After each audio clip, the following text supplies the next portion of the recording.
Hyderabad gadget लागू करण्यासाठी मंत्रिमंडळाच्या उपसमितीने जी-आर काल पारित केला। तो जी-आर तशा पद्धतीचा निघाला आणि मनोज जरांगे पाटील यांच्या 8 मागण्यांपैकी 6 मागण्या ह्या सरकारनं मान्य केलेल्या आहेत। त्या मागण्या कोणत्या त्यावरही आपण प्रकाश टाकणार आहोत आणि त्यासोबतच माझ्यासोबत एक पाटील आहेत, कदम पाटील, सुनील कदम पाटील आणि ॲडव्होकेट कृष्णा तिडके आपल्यासोबत आहेत। एकंदर कालचा जो जी-आर निघाला आहे तो जी-आर मी पाहिला सगळ्यांनी। त्या जी-आर संदर्भात काय सांगाल आणि जी-आरच्या पहिली जी प्रत होती त्यावरचे जे पात्र आहेत त्यांना हे प्रमाणपत्र देण्यात येईल असं नमूद करण्यात आलेलं आहे। एकंदर काय सांगाल याबद्दल? खरं तर आपण म्हणल्यासारखं हैदराबाद गॅझेट मराठवाड्यातील खूप जणांची इच्छा होती की हैदराबाद गॅझेटच्या आधारावर आम्ही कुणबी ठरू। कारण हैदराबाद संस्थांमध्ये जेव्हा मराठवाड्यातली लोक होती तेव्हा हैदराबाद संस्थांच्या वतीनं मराठा समाजाला शैक्षणिक आणि नोकऱ्यांमध्ये सवलती दिलेल्या होत्या आणि त्यांच्यानुसार मराठा समाज इथला राहणारा हा कुणबी आणि बॅकवर्ड क्लास म्हणून होता। अशा काही कायदेतज्ञांच्या ऐकिव्यातून माझ्याकडे माहिती मिळालेली आहे की तेव्हा बॅकवर्ड क्लास होता।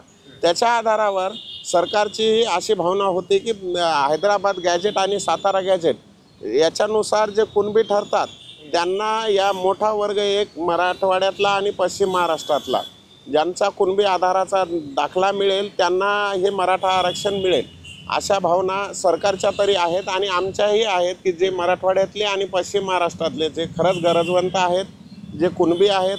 आता या शासनाच्या बाबी कशा नमूद होतात, तो जी-आर कितपत योग्य ठरतो, किती जणांना आता सांख्यिकी प्रमाणात त्यांच्या नोंदी आहेत की मराठवाड्यात किती आहेत, नांदेड जिल्ह्यात किती आहेत, 1 लाख आहेत, 1.5 लाख आहेत, कुठं बीडमध्ये किती आहेत, संभाजीनगरमध्ये किती आहेत। हे जरांगे पाटलांनी काही 1-2 जिल्ह्याचं विशिष्ट घेऊन त्यांनी आकडेवारी सांगितली, पण ते कोण आहेत हे आता 1-2 महिन्यानंतर कळेल। ह्या टेक्निकल गोष्टी तर आमचा तेवढा अभ्यास नाही। खरं तर हे आंदोलनाचं यश म्हणता येईल। ते काही प्रमाणात का होईना, 20-30% का होईना, समाज हा एक पायरी आम्ही अगोदरच चढलेला आहोत। शिंदे समितीच्या आधारानं जे अगोदर कुणबी दाखले निघाले, जे रखडलेले होते, त्याच्यातही भरपूर प्रमाणात आपल्या माहितीस्तव सांगतो 57 लाख समाज हा कुणबी थ्रू ओबीसीमध्ये ऑलरेडी गेलेला आहे।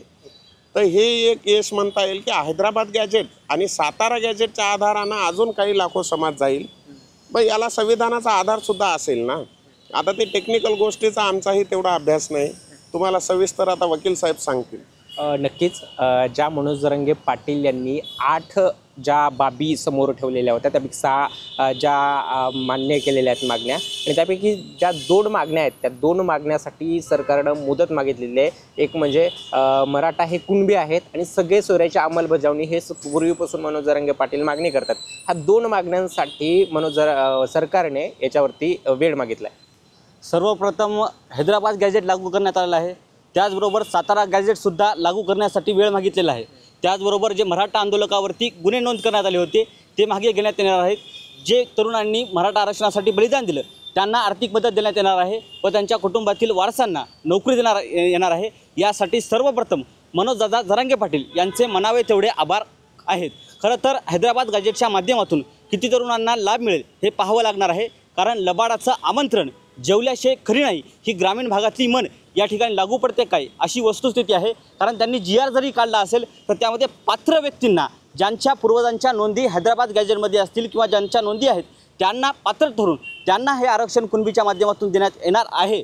परंतु ज्यांच्या नोंदी होत्या त्यांना यापूर्वीच कुणबीच्या माध्यमातून आरक्षण देण्यात आलेलं आहे। त्यामुळे हे हैदराबाद गॅझेट लागू करण्याच्या माध्यमातून किती तरुणांना, किती मराठा समाजांना मराठवाड्यातील लाभ मिळतो हे पाहणं फार महत्त्वाचं ठरणार आहे। नक्कीच म्हणजे की येणारा काळ ठरवेल की किती नोंदी सापडतील, कोण यासाठी पात्र आहे हे येणारा काळ ठरवेल। पण तुम्ही ज्या पद्धतीनं हैदराबाद गॅझेटचा आपण सुरुवातीला उल्लेख केला म्हणजे की ती तर कालच्या जी-आरमध्ये नमूद केलेलं आहे की हैदराबाद गॅझेटच्या माध्यमातून हे सगळ्या नोंदी ज्या आहेत त्या बघितल्या जातात। पण हैदराबाद गॅझेटमध्ये म्हणजे की समाज किती आहे, म्हणजे की एकंदर एका गावाचा जर विचार केला, या गावामध्ये एवढे समाज आहेत, एवढी लोकसंख्या, अशा पद्धतीनं नमूद करण्यात आलेलं आहे। पुढची भूमिका किंवा पुढची प्रोसेस कशा पद्धतीने असेल काय वाटतं तुम्हाला? खरं तर हे आंदोलनाचं एक यश म्हणता येईल, तुर्तास तरी यश म्हणता येईल। हैदराबाद गॅझेट लागू होणं आणि सातारा गॅझेटसाठी सरकारनं 2 महिन्याचा कालावधी मागितलेला आहे। ही पहिली सुरुवात झाली असं म्हणू आपण। याच्यात जर काही दगाफटका जर झाला तर लबाडाचा अवतान जेवल्याशिवाय आता म्हणले वकील साहेब तसं जर याच्यात काही खोट निघाला तर परत मनोज जरांगे आहेच, त्याच्यानंतर सगळा समाज त्यांच्यासोबत आहेच.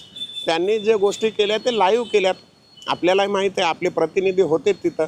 त्यामुळे आता तरी सध्या एक मराठवाड्यात सुखाचं वातावरण आहे की गॅजेटच्या आधारानं आम्ही तरी कुठं कुणबी होऊ हा मराठवाड्यात सध्या तरी मॅसेज पसरलेला आहे. आणि साताऱ्याच्या आधारानं पश्चिम महाराष्ट्रातले काही लोक जातील असे सध्या शुभसंकेत आहेत आणि सरकारबद्दल थोडी पॉझिटिव्हिटी आलेली आहे. त्यामुळे आता सध्या तरी सुख मनवायचे दिवस आहे.